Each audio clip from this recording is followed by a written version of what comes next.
am Dominus Cinephile.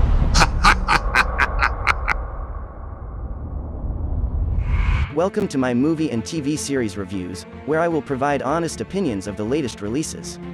If the movie or TV series is a hit or a miss, be sure to know I will inform you. But if the movie or series is trash, be also sure to know that I will trash the hell out of the movie. I am Dominus Cinephile. And the movie on the review table today is the Nollywood film A Tribe Called Judah. A Tribe Called Judah represents yet another film by Funke Akindele, adhering to her customary end-of-year and Christmas release schedule. This 2023 Nollywood production is not only produced and directed by Funke Akindele, but also features her in the leading role. Talk about channeling Tyler Pere in a Nollywood movie, a jack of all trades, master of none.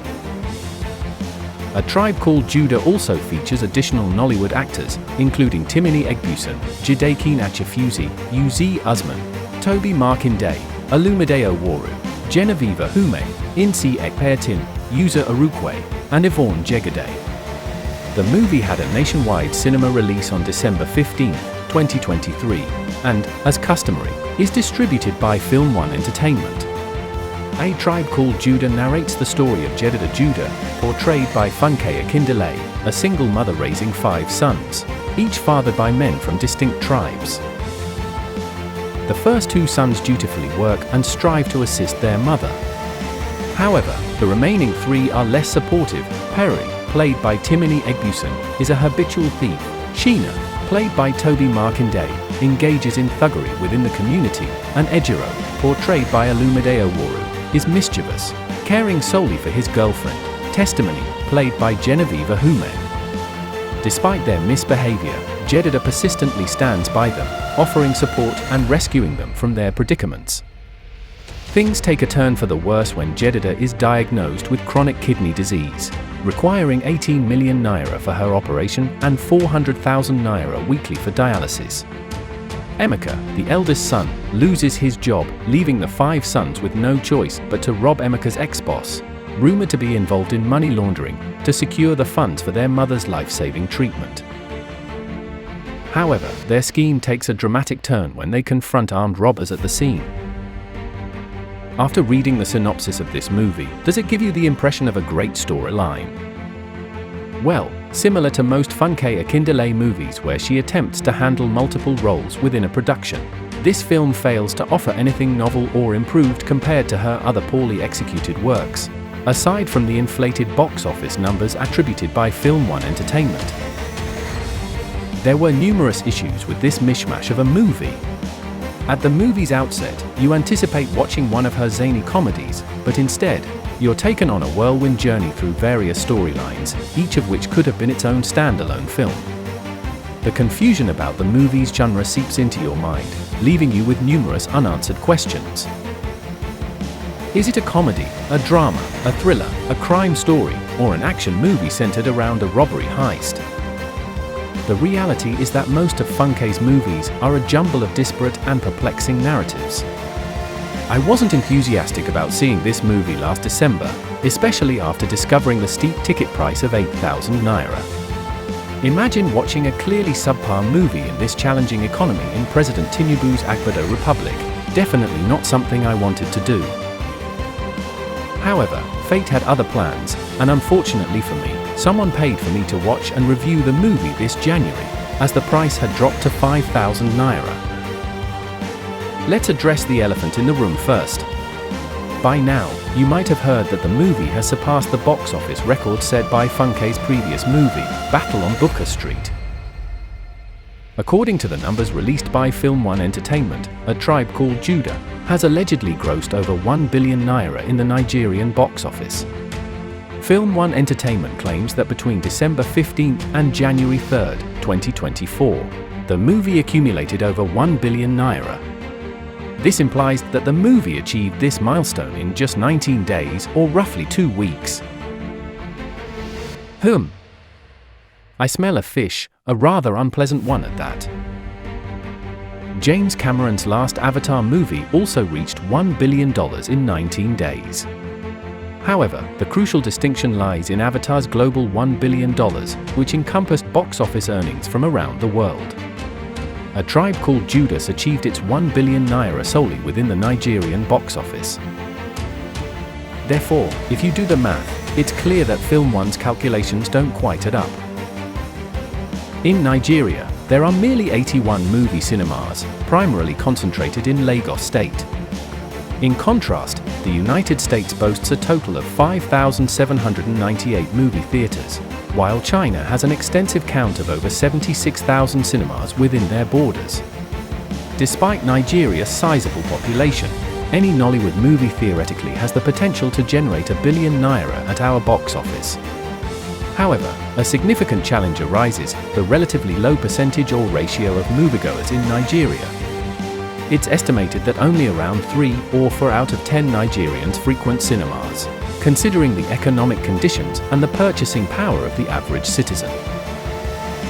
Given the scarcity of cinemas and the limited number of moviegoers who can afford tickets, films like A Tribe Called Judah should realistically take much longer, around 4 to 8 weeks, to achieve $1 billion in the country's box office.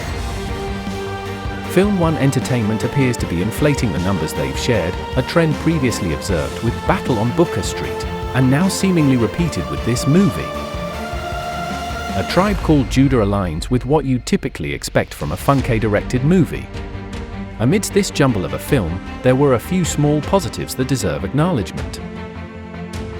Only 2 or 3 actors truly stood out in this movie, the remainder were quite disappointing. Funke Akindele, portraying Colette, outshone them all. Even in a subpar movie, her performance remained faultless, such was her excellence in this role.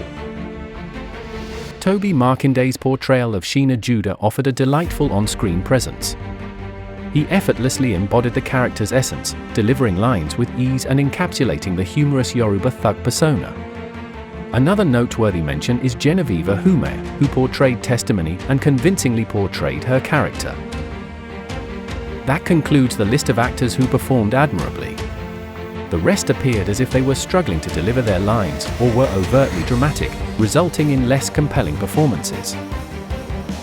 Jidekene Achufusi, as usual, encountered challenges in this movie, although showing some commendable moments in certain scenes.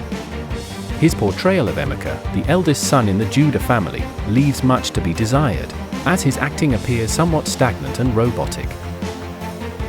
Uzee Arukwe, cast as the money-laundering criminal and Emeka's boss, seemed to be exerting excessive effort to perfect his lines. While he brought a touch of comedy with his struggle to maintain an Igbo accent, his performance, for me, lacked consistency and failed to make a significant impact. The storyline in this movie felt incredibly disjointed, with noticeable plot holes scattered throughout various scenes. I'd wager that this movie lacked a script or even a table read. The cinematography failed to deliver anything remarkable, and the sound, as usual, felt incoherent. Surprisingly, the robbery heist scene showcased impressive costume designs and fight choreography. However, this raised a perplexing question for Funke Akindele. Who was responsible for organizing a costume party in a shopping mall at night, especially with shop owners absent from the event? The concept of having a costume party in the shopping mall followed by a robbery reeks of lazy writing and utter foolishness. Oh, I forgot to mention, apparently, the movie had no script. The production style of this movie is indistinguishable from Battle on Booker Street. There's a noticeable lack of effort. It seems the production crew adopted a shoot-as-you-go approach. It's evident that most scenes were planned during filming, contributing to the movie's overall feeling and appearance of lacking a proper script, a typical characteristic of Funke's filmmaking style. In summary, A Tribe Called Judah is a collection of disparate stories that would have been more coherent as individual movies. The movie's beginning introduces one scenario, the middle shifts to a different scenario, and the end leads into yet another unrelated scenario, creating a disjointed narrative. It's a rollercoaster of a film with the trademark exaggerated screaming typical in all Funke's movies. The movie rushes through numerous events at a breakneck pace, indicating a lack of script. starting as a comedy, transitioning abruptly into an action-packed robbery heist, and then veering into a melodramatic, emotion-laden saga. The movie feels overly saturated with forced emotions and annoying acting. Only 3 actors performed reasonably well, with Funke Akindele excelling above them all.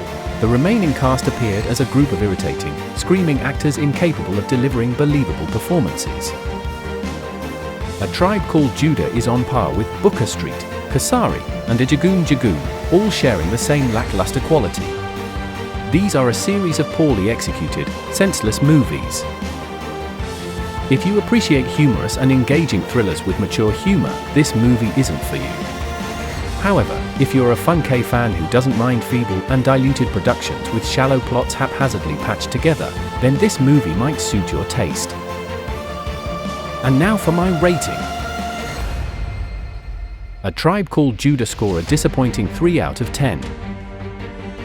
The high inflated numbers is not saving it. I'm definitely trashing this. Thank you for watching. Please remember to like, comment, and share this video. Don't forget to subscribe to my YouTube channel and click on the bell icon for notifications. Also, be sure to follow me on TikTok, WhatsApp channel and Instagram at Dominus Cinephile for more movie and TV series reviews. Dominus Cinephile signing out.